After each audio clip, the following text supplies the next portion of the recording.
For those of you who doesn't know, the foundation, the Stiftung, is an international progressive non-profit institution affiliated with the Left Party in Germany, the Linke. We are active since 1990, working on analysis of social processes and developments worldwide. We have 24 regional offices, 26. We always miss the counts around the world. Our office in New York is open since 2012. We're working on two major tasks, one in issues concerning the United Nations, including collaboration with actors from the Global South, and we are also working with US and Canadian progressives in universities, trade unions, social movements, and other leftist organizations. So yeah, well, the idea today is, as you know, September 11 was the 50th anniversary of the coup in Chile and the death of President Salvador Allende. And we thought it was a good opportunity to get together, try to, on one hand, honor that memory, reflect about what Allende and the project of Unidad Popular meant for Chile, but also for leftists around the world.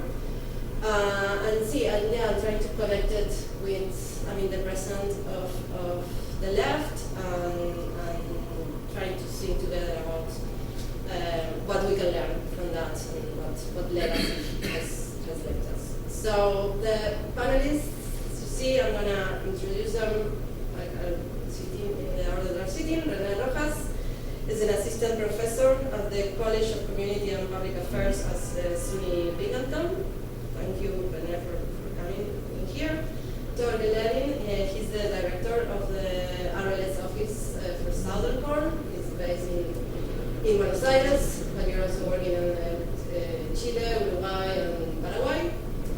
And he's coming directly from Santiago. He was there for the commemoration this week. Andreas Hunter is the director of the New York office. So we're gonna Thank you, Mariana. Thank you, Andreas. Thank you for the invitation.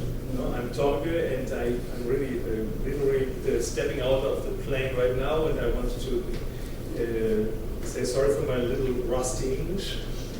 I'm with the foundation for like 13 years now. I used to work in the Mexican office, in the Sao Paulo office, in the headquarters for some time. And now for a year I'm head of the Luxembourg Foundation Office of the Cono Sur, of the Southern Cone, based in Buenos Aires, Argentina. From there we coordinate, as you told, the work in 3 countries, in Argentina, Uruguay, and Chile. The 15th anniversary of the brutal coup against the government of the Unidad Popular and the project of democratic socialism of President Salvador Allende is a special date, and I had the honor to be there in Chile for the last 7 days. Our office of the foundation had organized and supported many activities in that week, and we were present at the traditional and official commemorative events. This was not always easy because, for example, on the big commemorative march called Romaria on Sunday, despite the announcement of the Ministry of the Interior of a de-escalation strategy, there were harsh attacks by the police on the march. This march leads through the city center, past the presidential palace La Moneda, which was bombarded during the coup 50 years ago. The march ends in the impressive cemetery where Victor Jara and Salvador Allende, among many others who were murdered during the years of Pinochetism, are buried. The police, the so-called carabineros, were subordinated to the military during the dictatorship.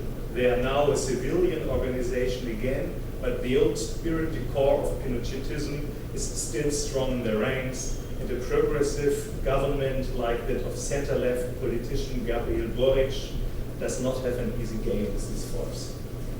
I experienced Chile as a very divided country. From 2019 till 22, the left-wing and social movement seems to be on the offensive. But at the latest, since the defeat in the constitutional referendum last September, the winds have changed. The radical right is experiencing a resurgence, and even if the majority of Chileans are opposed to the coup, recent polls show that the propaganda of that right, which exchanges victims and perpetrators, are already caught on with about a third of the population, as 30% think that the coup was unfortunately necessary. But first, let me tell a little bit about our work. The Rosa Luxemburg Foundation has been working with a wide range of partners in Chile since the early 2000s. In addition to the Lipschitz Institute, which is linked to the Communist Party, this spectrum includes above all organizations from civil society, as well as the Broad Front Foundation Novo-21. Since 2019, the work in Chile has been coordinated by the Foundation's regional office in Buenos Aires. The central themes of our work in Chile are feminism, human rights, dealing with the injustice during the dictatorship, the right to good housing, but also working with indigenous and campesina organizations. These include the Union of Peasant Women and Fisherwomen, ANAMURI, whose leading members were on the forefront in the struggle for the land reform in the years leading up to the coup. Land reform was pushed ahead under Allende like in very few other countries in Latin America, and is perhaps the least discussed core of a socialist realpolitik. The activities marking the 50th anniversary of the military coup against the government of the Unidad Popular were the absolutely focused activities for our partners and our work in Chile this year. Politically, there's much at stake in Chile today. As I told, reactionary forces have been able to take advantage of the political situation following the rejection of the progressive draft constitution a year ago, and are gaining support for their discourse after September 11 coup was a necessary reaction to the alleged chaos for which the Allende government was responsible. From our point of view, this is a misrepresentation of history. For the landowners, on the other hand, their total impunity was threatened. And this was certainly one of the main reasons for the military and landowner reaction that brought Augusto Pinochet to power. 70 years ago, the Chilean countryside was structured into fundos, with quasi-enslaved peasant families and the land in the hands of the very few large landowners. Rural Chile had its vassalage, its accepted servitude.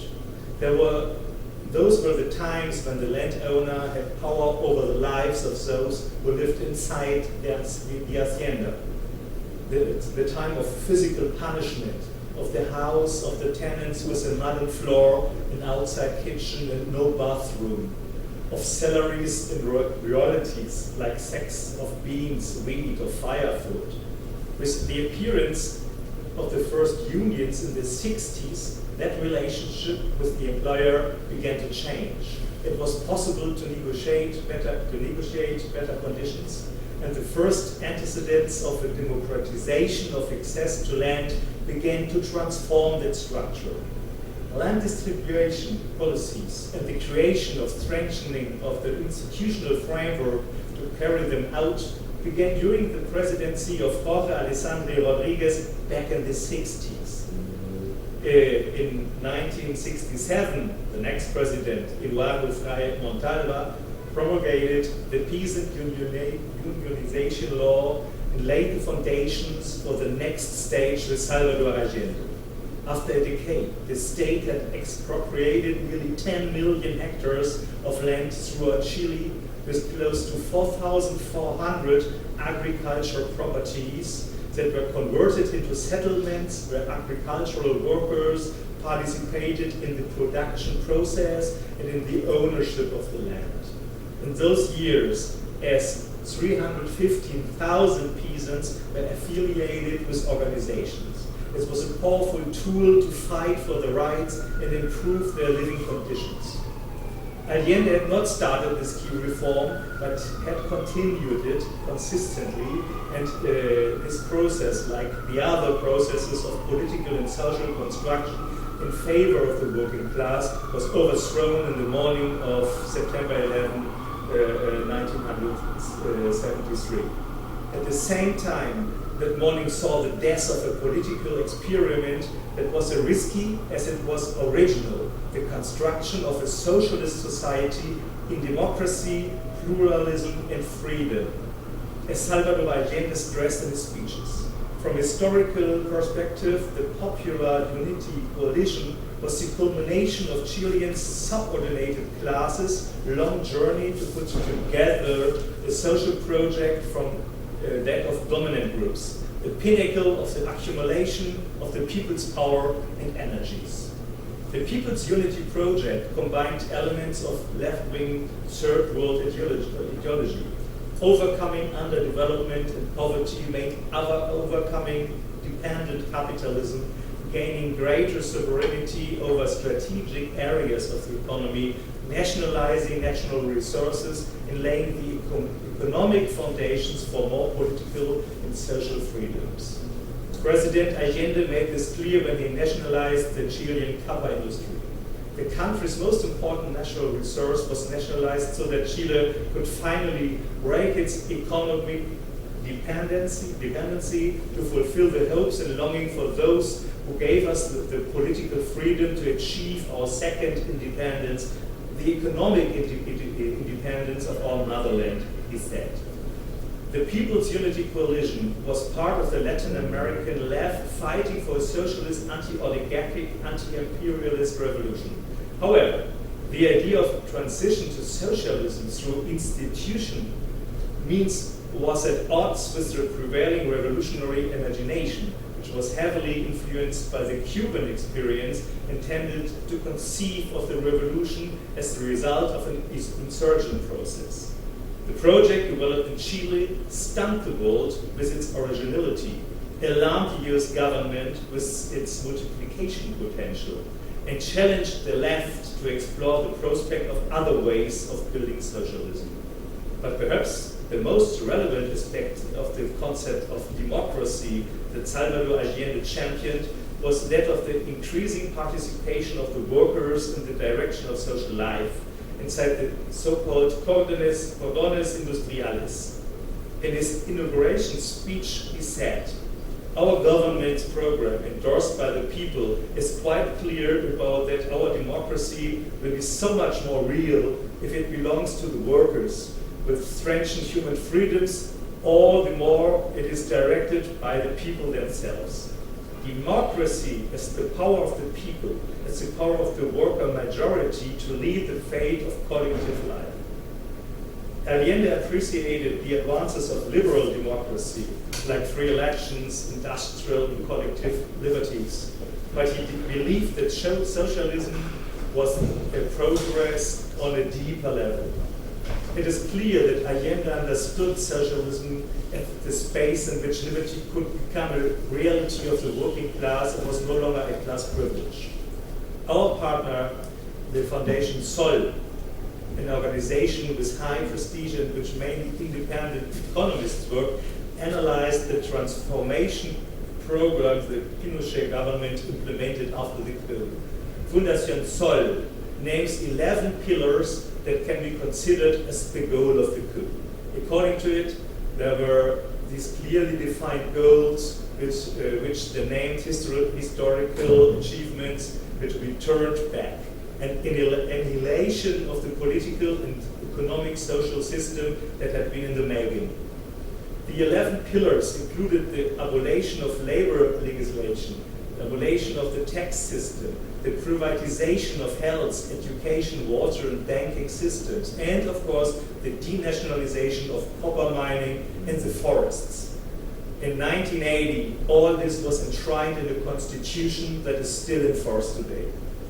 50 years after the triumph of barbarism, about the democratic attempt of a socialist transformation of reality, which offered a way out of poverty and underdevelopment, barbarism threatens to reappear on the horizon. Today, as we witness the crisis of predatory capitalism imposed by the dictatorship, as we witness its death throes, its inability of established social legitimacy, the level of unrest and frustration it arouses, and the violence it unleashes too, show us how an authoritarian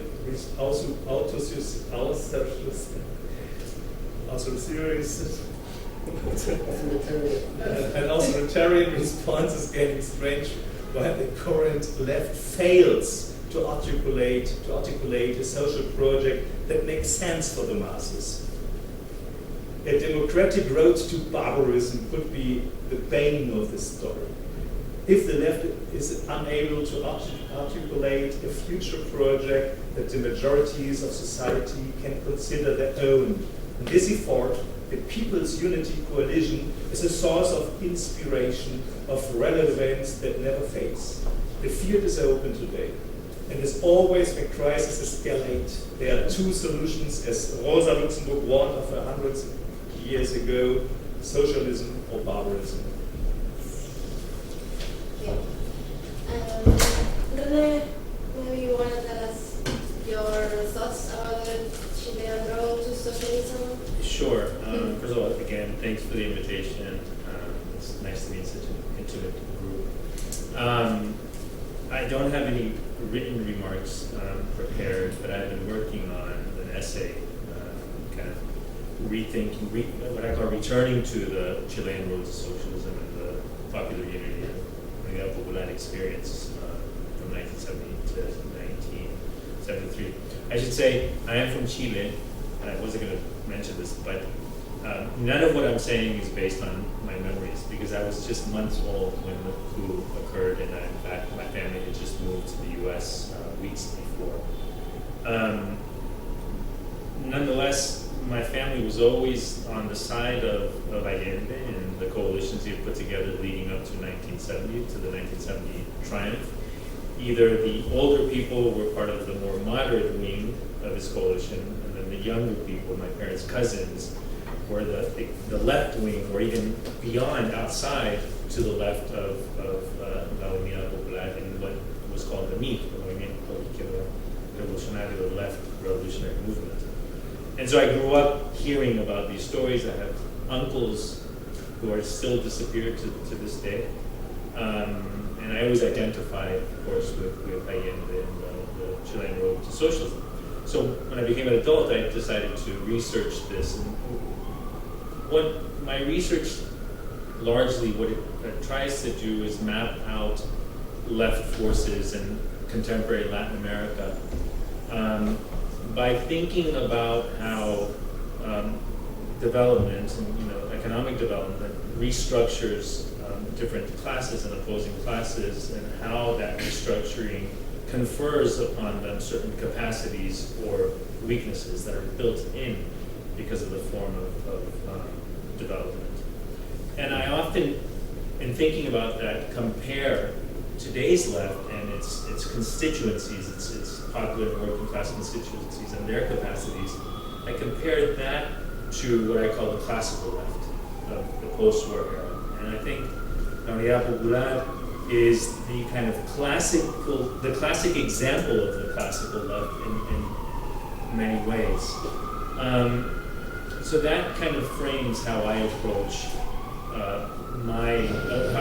an assessment, a reappraisal of what happened with those short, 3 nevertheless very vibrant years under Allende.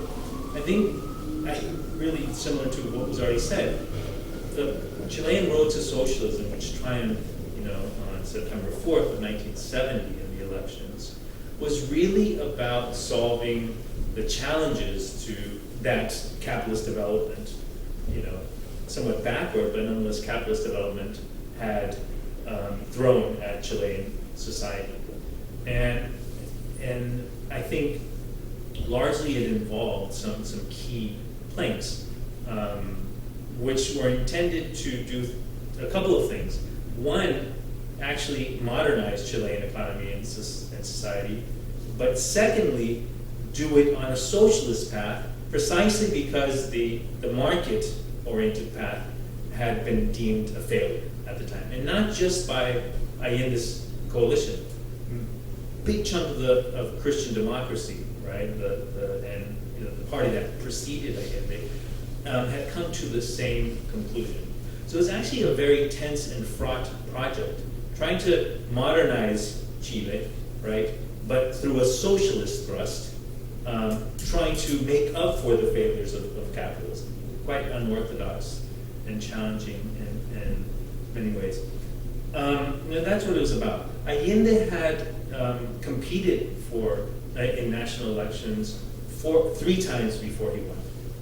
Right? The first time in '52, where he tried to put together an anti-capitalist coalition, he got 5.5% of the vote. This next time in '58, right, he did considerably better. By this time, he consolidated what was the anchor of the alliance, the socialist and communist parties coming together, right, in what was called the FRAP, the Frente. Now I forget. I'm having a mental lapse.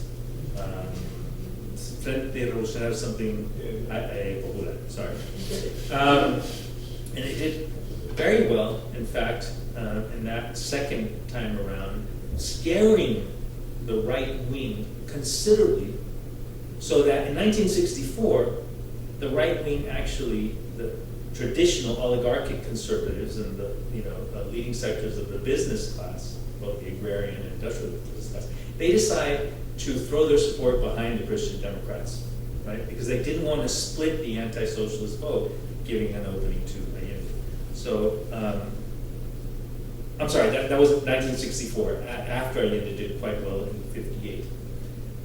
6 years later, because the Christian Democratic government had been so unsuccessful in dealing with these developmental challenges, right? The centrist modernizers and the Christian Democrats and the oligarchic elites once again come apart, right? Because they had different visions as to how to proceed. And that's what allowed Allende to win. Allende, however, won with not with a majority, with a plurality of almost 37%. So that's kind of the political framing of what happened. He was very successful, especially the first 2 years. And I think we should really think hard about the implications of his success. As already mentioned, 2 major successes had to do with nationalization of the mines. Allende also called income, the revenue from mining, they called it the country's wage or the country's salary, right? Because that was capital that would be reinvested both in social development, but also in economic and industrial development. That was one. And the second thing is he almost completed the agrarian reform process that Frey had begun in the previous administration, right? So that by the end of this term, in fact, by the end of the second year, one could say that the old landed elites had been dissolved by the agrarian reform process. Chilean agriculture was very backward, as was described, as holding back development, and that's a major accomplishment of the Chilean road to socialism, breaking up finally not only the landed estates but the power of the landed class. Right? So you combine those 2 things, and the first year and a half, a little more of the popular unity experiences were characterized by high growth rates, high spending by the government, and all this translated into a redistribution of income toward the working class and the toiling sectors, the peasantry, etc. In the first year, real wages increased by over 25% across the board, and manufacturing reached, for manufacturing blue-collar workers, about 40%. And overall, the income share going to working people in 2 short years reached over 50%, right? From 30-something percent. I don't remember the exact. Massive distribution. In that sense, it was a huge success. And it translated into even more political success. The first elections in 1971, which was the first major test, right, after a year in government, local municipal elections, the popular unity went from that 37% plurality to a 51% majority. Something that's often overlooked, right? Because we have this idea he never was able to, break beyond that plurality and actually gain a majoritarian following. That's not quite true. He did. But of course, for a number of reasons, there was a downturn following the second year, and the economy went into crisis. We'll probably talk about the reasons later. It did impact working class income, toiling people's income, and so that the next big electoral test, which came in 1973, people were watching very attentively. What's going to happen? Suddenly the economy's in crisis. Suddenly all those gains that the Chilean road to socialism had offered working people were starting to be eroded. And people were expecting a pretty humiliating defeat for the Popular Union. In fact, its support held at 44%, which surprised everyone. Both the Christian Democrats, who were hoping to have a big win and wanted to impose the conditions of an Allende capitulation, essentially, right? And the right wing as well. Instead, popular support held. If you compare to 1970, there's an increase of the plurality to 44%. So I think that raises a key question. One is, why, short months afterwards, was Allende overthrown? There are, I think, two leading, especially on the left, accounts for why this happened. I'm sorry, I forgot the time. No. Okay. Two main, I think, dominant accounts as to why Allende, in spite of this success, right, was toppled. The first one points to American intervention, U.S. imperialism. Right? The U.S. intervened and eventually orchestrated the coup, and, created the conditions, first of all, and then orchestrated directly the coup, which brought down the. I actually think that explanation is very overstated, is exaggerated.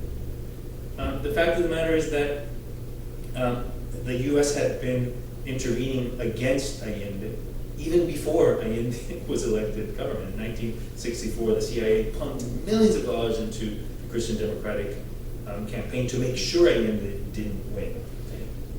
6 years later, when Allende wins, in spite of this ongoing support by the CIA, once again, Kissinger and his people, right, it must be said, initially prompted by Chilean businessmen, right, say we have to do everything immediately. We have to keep him from being elected to being inaugurated.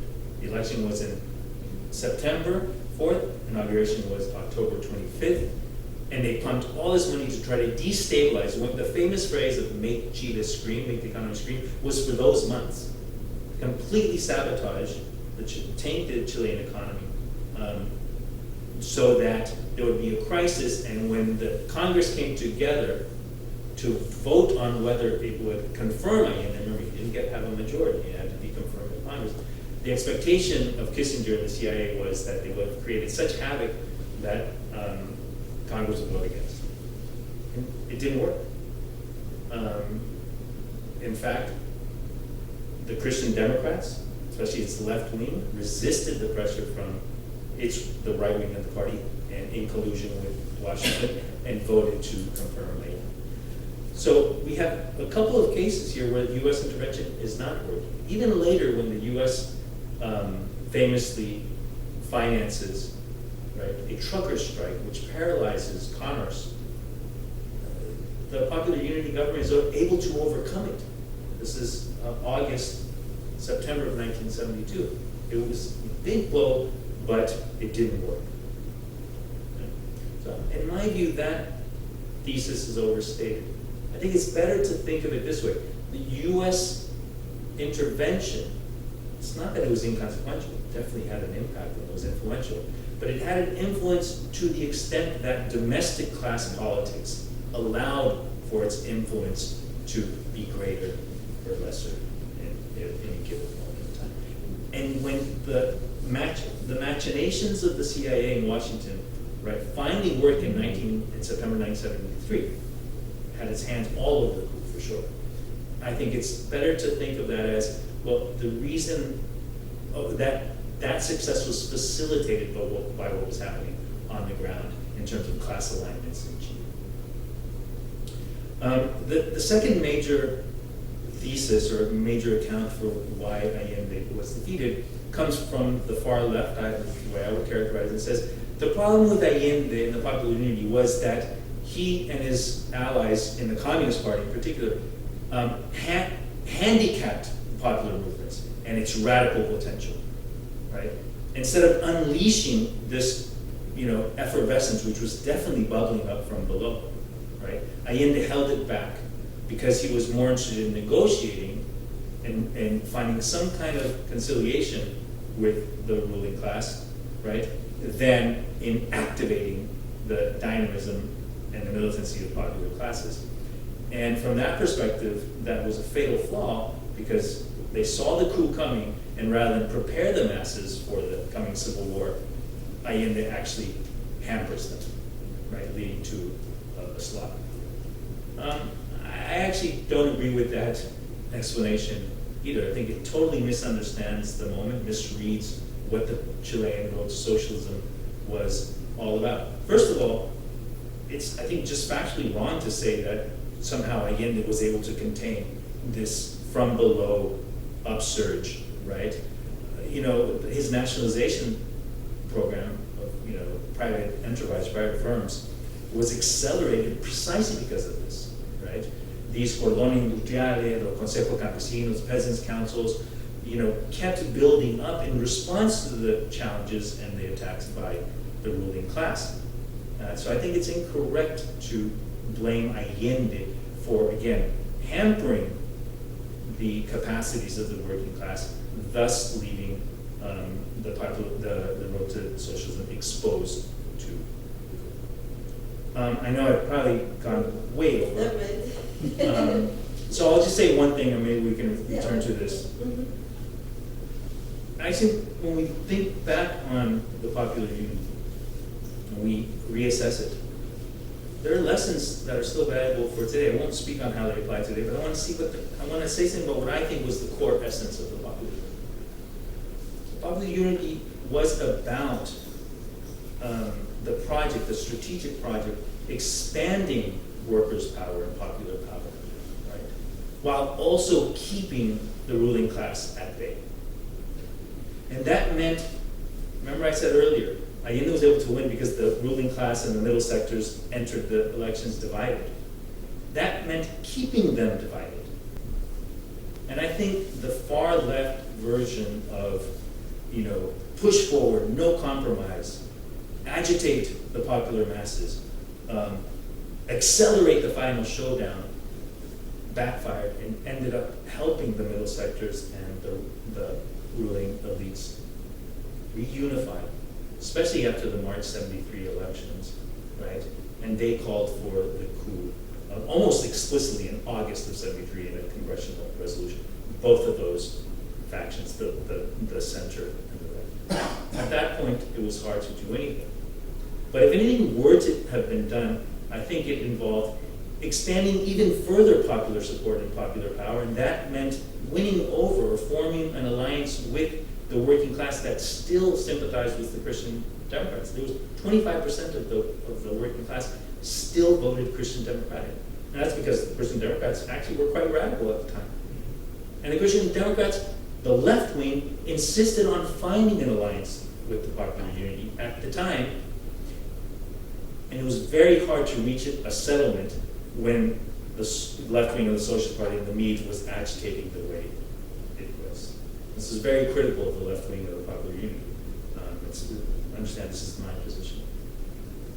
I do think there was some latitude to, and that the Popular Unity wasn't doomed after 1973, right? To find that settlement, to buy some more time and keep moving the road to socialism forward. Because just one point, in one of the panels I participated in last week, there was Michel Levy, a ardent Marxist theory thinker, and he was writing in the time, in the beginning of the 70s. He's never been in Chile at that time, and he was criticizing, from the very radical left point of view, the Allende government. And last week he told that was a mistake. He hasn't understood completely the implication of that, and then they should have better prepare themselves for supporting the government against a coup. And the harsh critics was too radical. Yeah, thank you. Wonderful. I think that's a good way to talk from the other side of the Atlantic. Yeah, if you can tell us a bit about the reception of the news in Germany, the difference between East Germany, West Germany at the time. Yeah, how does first the government of Unidad Popular and then the Coup was receptive in Europe, especially in Germany. Is also a story of projection, I think. The fact that it is possible to lead a democratically legitimized socialist development policy that was, for the one side, a hope, and the other side something to be feared. And exactly that was the reaction that we saw. And there was a third point that has to do with the state socialism that was ruling East Germany, and try to address those three parts.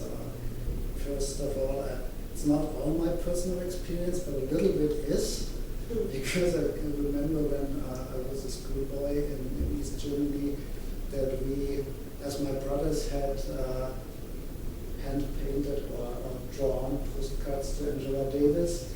I remember sending birthday cards to Luis Corvalán in the prison, or to Chile.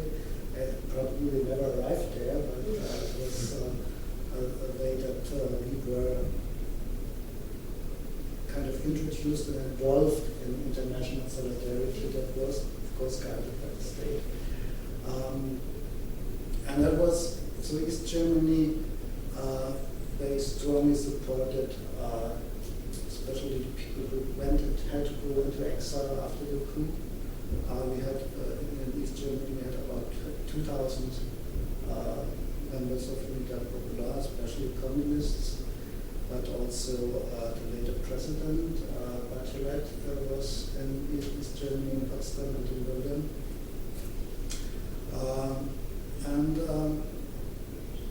Also, there was a lot of honors that were given. We have still in Berlin Salvador Allende Quarter, Salvador Allende streets all over East Germany. And it was used in a way, of course, as a stabilizing factor. International solidarity, the connection with progressive socialist movements all over the world was used by the ruling party as a stabilizing factor, of course, but it was also a deep felt thing inside the population, and nobody, there was a lot of enthusiasm about this, especially those movements in Latin America. I remember Venceremos was one of the most beloved songs, even amongst the youth. So of course we also like pop and rock music, but this kind of music was pretty popular.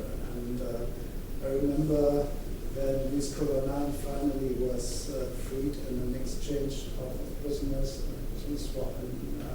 and could travel to Moscow, there was a song translates, what will we drink? This struggle was long. What will we drink such a victory? Corvalán stands on the Red Square. It was pretty. It was one of these famous melodies that I used in the folk songs everywhere, and we made a new text on it. So that was the kind of state-guided, but still also basis-supported solidarity in East Germany, and connected with giving people the chance to survive. And that actually led also to the fact that the people that then later returned to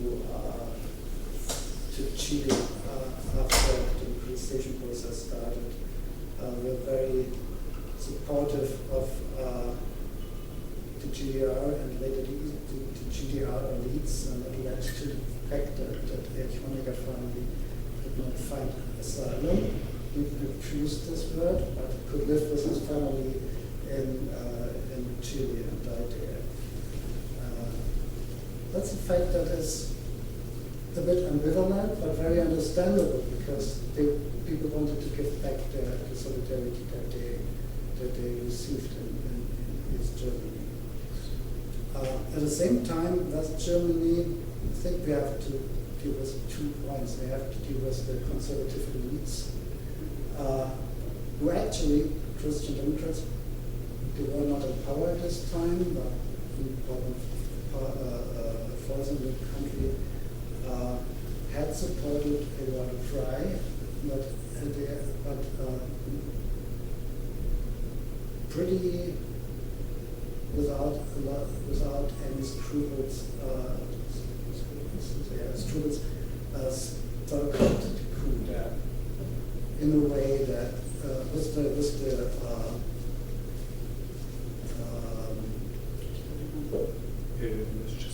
justification that it kept Chile from socialism, that it restored order, and that it, which is kind of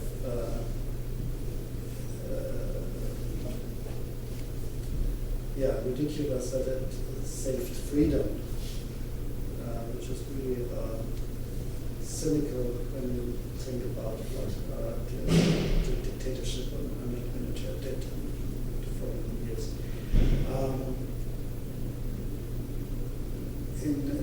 Actually, almost at the same time when I was in school, Franz Josef Strauss, the leader of the Christian Socialist Party, a very young branch of the Conservative Party, and one of the strongest warriors in the Cold War, went to Chile. I found an article about this visit in the Spiegel, and which describes how relentless he was in supporting Pinochet, in siding with the very conservative reactionary Germans living in Chile, and how he even let down and ignored Eduardo Frei, whom he visited, only to ignore what he was complaining about, the restrictions of liberal freedoms in the country, and he or the people around him just said he is a bitter old man because he has no influence anymore, and even didn't believe him that these talks are overheard by the secret police and all that.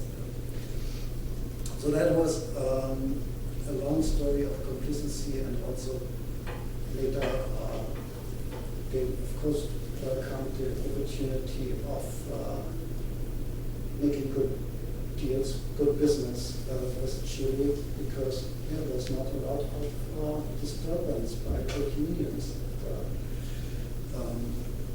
And of course, they kind of admired later the neoliberal project that was developed in this country. While Germany was still bound for what was called Duranian capitalism, it's a strong social partnership and strong influence of trade unions. On the other hand, already and you have to say Strauss was harshly criticized for this trip. He was criticized by the liberal public opinion, and even more, of course, by the progressive people in the country. You had solidarity Chile committees all over West Germany. That already started in during the government of the Unidad Popular, but grew even stronger after the coup. And there was a lot of support, and also in West Germany, exiles from Chile lived and were supported by the broad coalition of progressives. But not only the Communist Party, which was dominant. So the Communist Party in West Germany was never strong, but also left-wing social democrats and those groups that later became the Green Party. So the reaction in Germany, in the two German states, was kind of divided. Actually, it reflects what was projected, as I said, what was projected in the developments that had happened in Chile. Thank you. We're gonna do another short round because we also want to talk about, the present. When we talk about the legacy of the dictatorship, we're talking about neoliberalism and how it really went beyond the 13 years Pinochet was in power, and it keeps impacting the country, the region, and the influence that had around the world.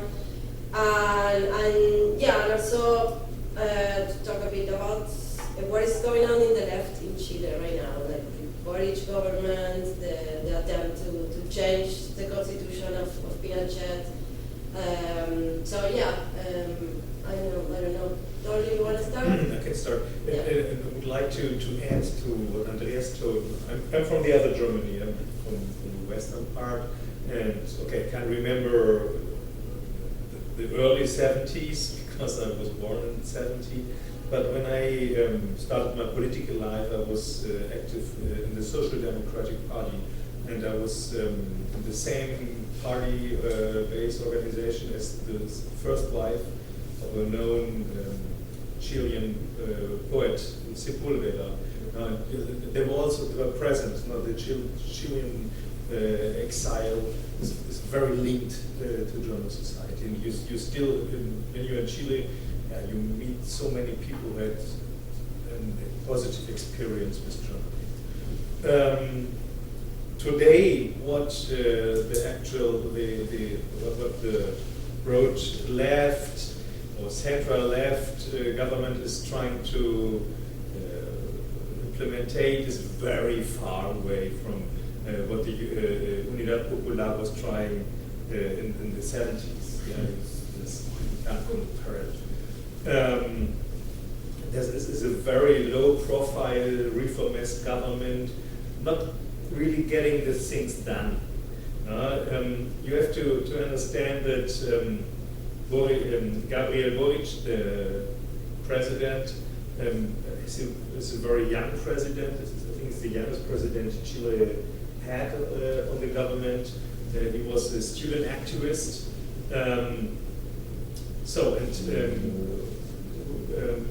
When the pre-elections, like 3 years ago, the Chilean people decided who will stand for the left, broad left coalition. Boric won against a very known and more radical communist candidate, Daniel Quade, who is the mayor of Recoleta, and he is actually leading a transformation process, obviously on a small base, on a small scale, in his constituency.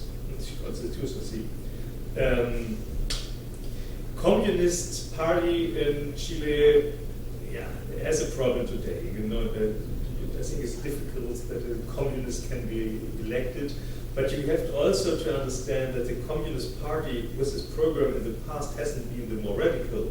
The Socialist Party, the party of Salvador Allende, used to be more radical by its program. And during the experience of the Unidad Popular, it was the more conservative Communist Party supporting Allende, and the Socialist Party, its own party, used to be more critical. So that old Socialist Party was destroyed. Nowadays, the Chilean Socialist Party is very social democratic. They're embracing. That's generous. Neoliberal. That's generous. Yeah. Unfortunately, and the Communist Party it's like, okay, they're smaller and also not so radical, but okay, the word communist is a problem. So the Boric government, they tried to stimulate the constitutional process, but and then we had this big success, like what was last year, you know, when firstly nearly 80% of the Chilean people voted in favor of having a new constitution. Then you had this big success of left parties and social movements, which won the 2/3 majority inside the assembly for the new constitution. And everything seems to be a great victory. Yeah, you had the moment, because one of the big problems today in Chile is still the exclusion, the role of the indigenous people. They are not participating in public life as they should. And then you had the first indigenous president of Assembly for a New Constitution. You had all that setting. You had 9 months of intense discussion, and what the draft this commission presented, or the Assembly presented, indeed is very progressive constitution. It would be the most progressive, one of the most progressive constitutions in the world. You had also the movement inside of Europe, people trying to adopt that kind of constitution for the European Union level. But when they were working on this text, I think the majority of the people supporting the constitution, they hadn't understood that they forgot to create the link to the people. Yeah, they were inside this inner circle discussions, and they were not seeing that the right, who had no vote to stop, no minority vote to stop the constitution, they was just concentrating on preparing the campaign for the no in the referendum last September. And why was it so clearly no vote?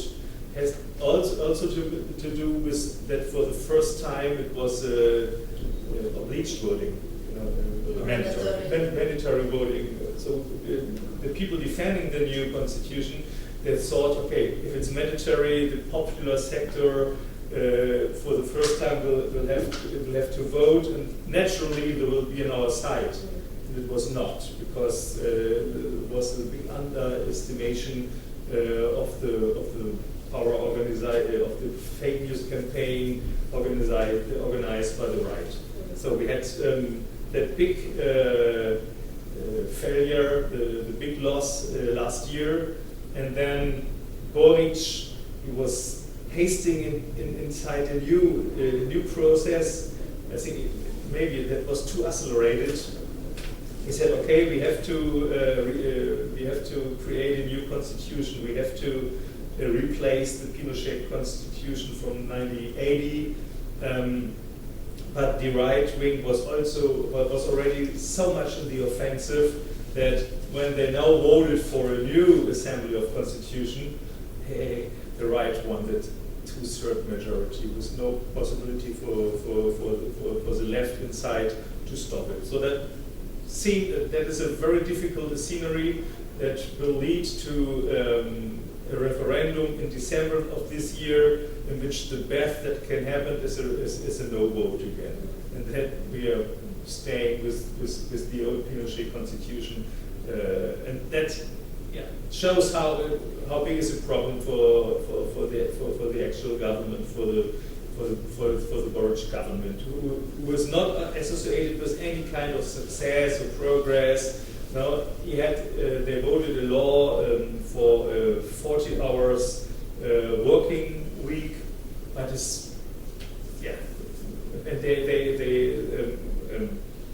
raised the minimal work, the minimal wage, but they raised it in a time of a big inflation all over the world, and there is no real effect. That's what I would say. Yeah, my comments would largely echo what was just said. I'll try to maybe expand on some of the points. This is how I would formulate it, and perhaps it's too harsh. Let's compare today's left to Allende's road to socialism. Back then the terms were 6 years. Allende is defeated by a hard authoritarian right through a coup halfway into his term. Today, this new left, which is an alliance of a purely new left, the broad Frente Amplio, with the old Communist Party, as was described, also is at the midway point of Boric's term, and it too is defeated. I think there's no other way to put it. It's already defeated, not through a coup, but it has succumbed politically to a rising new authoritarian right. And there's that parallel with what happened 30 years ago through different means, of course. And I think perhaps an oversimplistic way of approaching is to ask, well, why? Why was Allende defeated halfway into his term, and now why is Boric? And for all intents and purposes, why has his government lost halfway into his term? And I think it's for the exact opposite reasons. Allende was defeated because the popular unity was very effective and very threatening. And so the right, as I said, as I described earlier, came together with the middle sectors and arranged for the coup to occur. Today, Boric's government has been defeated. This new left has been defeated because it's ineffectual. And it poses no threat. And people want a threat to some key features of neoliberalism in Chile, and the Boric government, the new left, has not been able to offer a credible threat to that. And that has opened, wide open, a space for this new authoritarian right. But notice that the causal arrow is somewhat reversed. It's because of the failures of the new left that the right is rising, whereas under Allende it was the success of the popular unity that provoked the coup. And that's very troubling, to say the least. At the same time, I think it's a good moment to assess what has occurred and draw some lessons, and preferably through a comparative framework. Just 4 years ago, we thought we were on the verge of something quite different, right? 2019, this mass nationwide explosion, estallido social, right? Basically, a mass popular rebellion, right, that brought down the neoliberal political regime that had governed Chile since redemocratization in 1990. These thriving mobilizations and protests. And then, 2 years later, Boric is elected president. In the interim, the constituent process, which was just described, where this new left wins a majority. And the beginning of the defeat was the second plebiscite, asking Chileans, do you ratify this constitution, do you accept it? And resoundingly, 62 to 38, the answer was no. We have to ask what happened in those years. First of all, how was it that a new left was able to emerge to challenge neoliberalism in Chile? And how exactly did it fail? In my view, the reason that a new left emerged in such a challenging manner, right, happened over the 2010s, the teens, that decade, where popular capacities rebuild themselves. New mass movements mobilize in ways that Chile had not seen since the mid-80s. Starts mainly with the student movement, out of which Boric and many of his cabinet members, are all under the gun right now, emerged. A mass movement that shook Chile's neoliberal, democratic neoliberal regime, pro-market regime. A new women's movement, right, that by the end of the decade is able to mobilize over 1 million people in its days of action, its days of protest. Retired workers movement, No Más AFP, right? fighting against the privatization of Chile's pensions. Right? Also can mobilize hundreds of thousands, millions of elderly people and older workers. Right? And the labor movement was revitalized in Chile in ways that I think often gets overlooked. Begins in the late 2000, 2007, 2008. There's this upsurge in miners' strikes. The subcontracted, outsourced, informalized workers of the mining sector organize a huge strike wave. And that sets off 10 years of strike activity, which again, it's not getting much attention.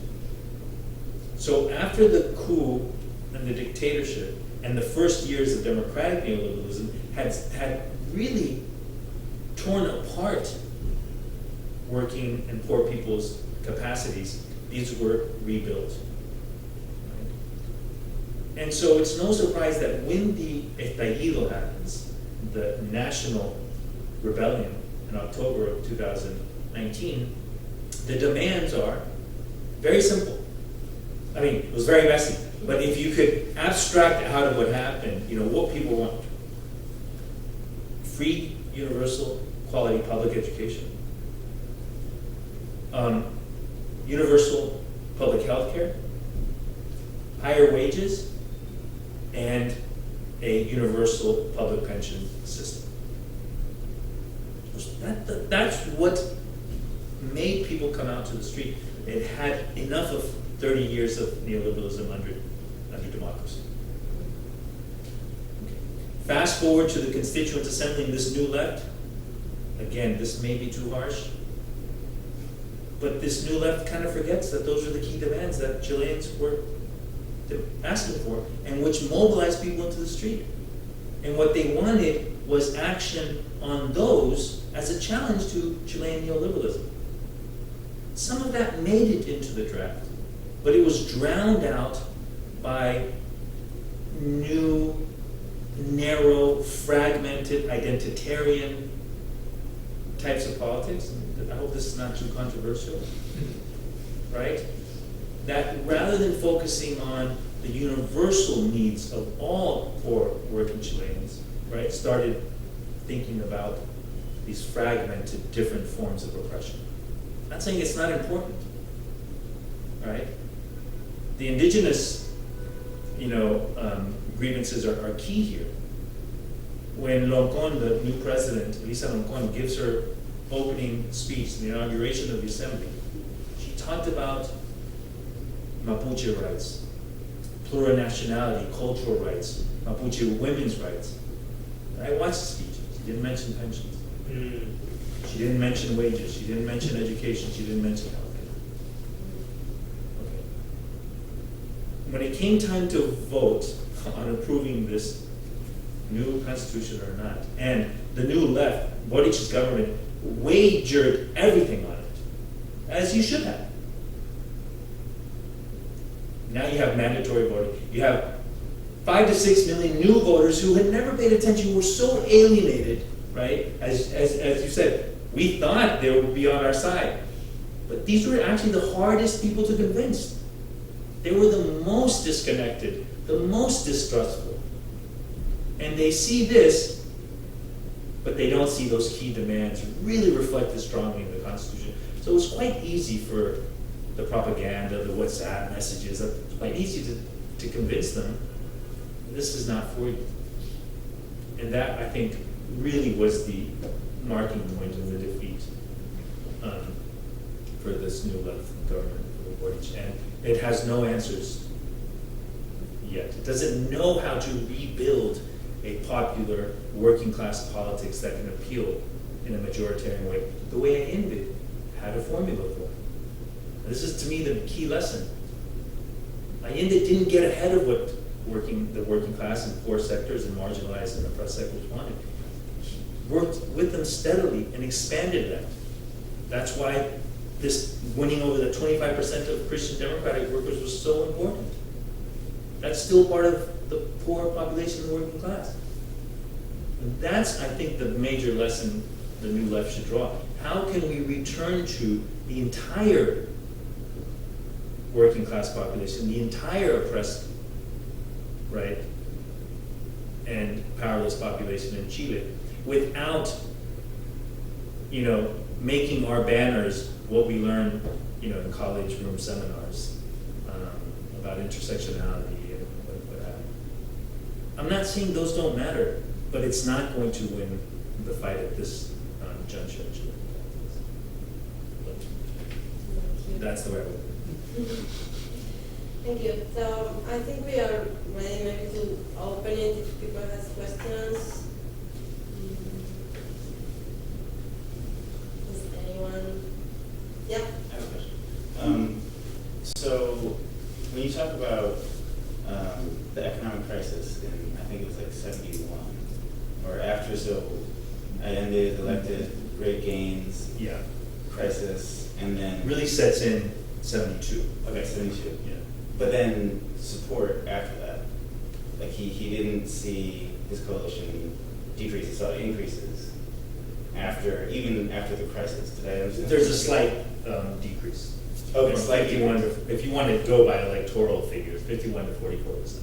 Okay. But it's expected to be even worse. Right. So he preserves a very solid backing. Right. So how do you explain that? Like, what was the reason that in spite of the decline in the economic gains, how did they retain that much support? I mean, again, at the risk of sounding like a broken record, I think it's because Allende had his finger on the pulse in many ways, right? And the Communist Party did as well. It's very true. The Communist Party was quite conservative compared to the Socialists, certainly compared to the MENA.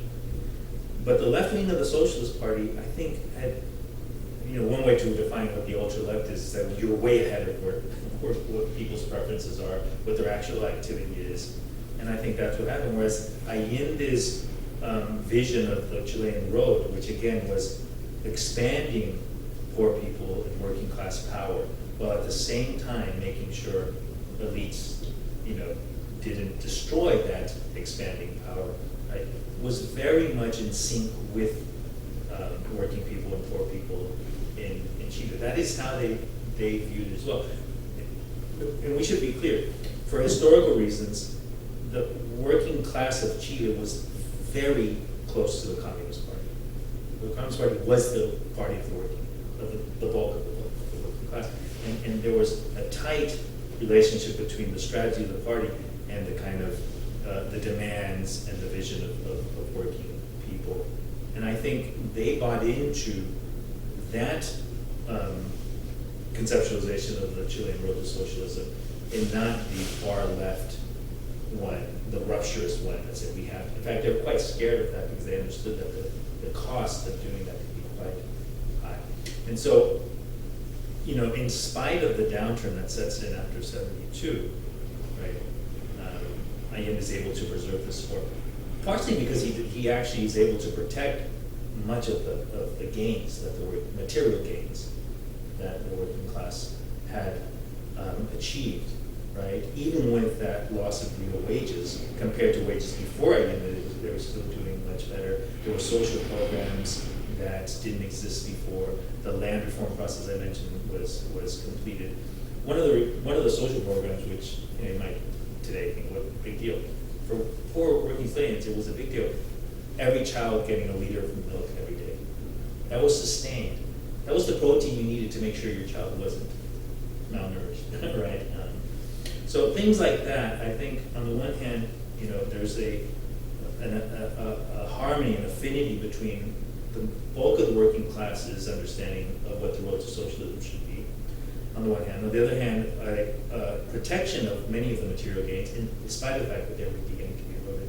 And finally, I think you made this point, working class organizations, self-organizations, these popular power institutions that the working class had built, gave them ownership over the process. And so, that's my stab at trying to explain why that support was preserved.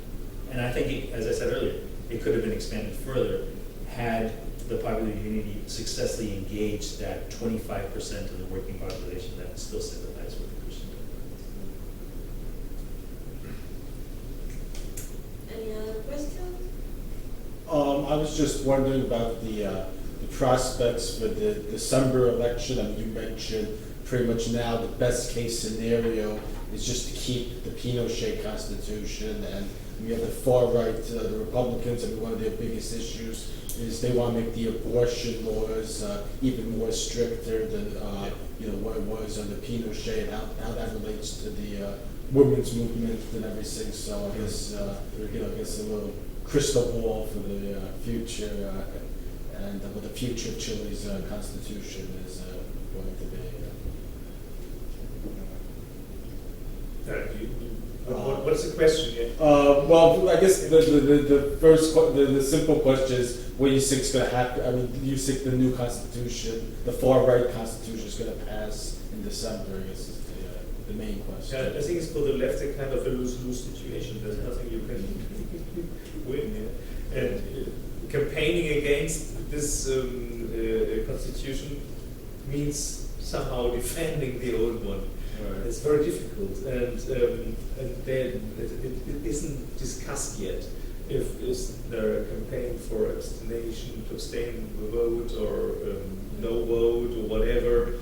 But it's clear that because inside the new assembly for the constitution, there's a majority of Falcons, and they're really very reactionary ideas going forward, and they feel free. The conservative right is also a little bit preoccupied because they're going very far, and they don't want everything okay for them. Yeah, they're a neoliberal country. The laws are in favor of the great enterprises. So in the end, they don't want it to have it more reactionary. But okay, there's this unleashed power inside of the assembly, and I don't know what. I would definitely concur. It's a lose-lose situation for the new left. Because again, if the far right, if the Constitution, the drafting of which was coordinated by the far right, led by the far right, wins, that's a loss for us, right? But if it loses, as I said, we go back to the 1980 Constitution, the whole point of this whole process had been to defeat that Constitution. The new left, in many ways, will be responsible for preserving Pinochet's Constitution in a joke of history. But there is a cost to the new right, this new authoritarian right. This is what you're getting at, right? They won. They have to show leadership, whatever that means. They have to present something. They need a win, right? Now, they're going to present either outcome as a win. In fact, it kind of is in some sense. But in the narrower, more immediate, right, understanding what's happening, it will pay a cost because Chileans will say, hey, look, we wanted you to marshal this process, and you weren't able to do so successfully. My prediction beyond that is, even if it does pay that, relatively smaller cost, it's going to win the next elections. The new far right will win the next national elections, mainly because there is right now, I don't see how. There's no possibility of articulating an alternative to it. The new Frente Amplio left doesn't have kind of a way to do so. That leaves going back to the old neoliberal center left, which is gaining ground, right? But in terms of populist, massive, nobody wants that anymore. So if that's the option, returning to the old neoliberal moderate center left, that's why I said it was quite optimistic, quite generous to call them social democrats. I wish they were social democrats. And returning to that, or something new, fresh, harsh, law and order, people are going to vote for the left. The most central left is trying to convince Bachelet to come back to step up as the next presidential candidate, maybe like the last hope of avoiding that the right will control everything. I don't know if that can work out. What do you think? I think that's the one ace it thinks it has up its sleeve. I don't know if you saw in the official ceremony commemorating the 50 years of the coup, she received a rousing ovation. Right, definitely. So she remains very popular on an emotional level with many people, but I think it'll be hard for a reconstituted center left, which kind of is open more to this new left, whatever that might look like. It will be hard, even with Bachelet at the helm, to convince the majority of Chileans that they have the answer to our problems right now. She was very applauded, but Boric were criticized by the people when he was trying to explain that former President Piñera is a very democratic, because Boric is trying to build together something with the more moderate part of the right. But ex-President Piñera is very hated by the people, and he's just helping them wash a little bit his face, because who is responsible for the repressions in 19? That was President Piñera. Do we have anything else, or we can continue talking with some wine, some snacks? I think would be a really good idea. Thank you so much. Before opening the wine, I have two announcements. So I have you captive here. One, also as part of our commemoration of this anniversary, we are having a special section in the Independent. So we're going to have a special on the solidarity initiatives that took place here in New York during the 70s. So I suggest you, it's coming out today. I suggest you, if you see it in the street, it's free. Pick up one, pick up two, and give one to a friend. So I have to say that is done by Mariana, and it's a very great piece of work. And thanks to Mariana, and of course thanks to our friends from the Independent too. yeah, good. Thank you. And the second announcement is on Monday. We are marking another 50th anniversary. It's the 50 years since the two Germanys joined the UN. So we're having a bit of conversation about the process. Yeah, well, it's part of our discussions on what we see as a possible progressive UN. So we invite you. It's going to be here also. So we invite you to come back and have another panel, another glass of wine. So now, yeah. You know. So yeah, thank And you. you will have some actual eyewitnesses this time. Right.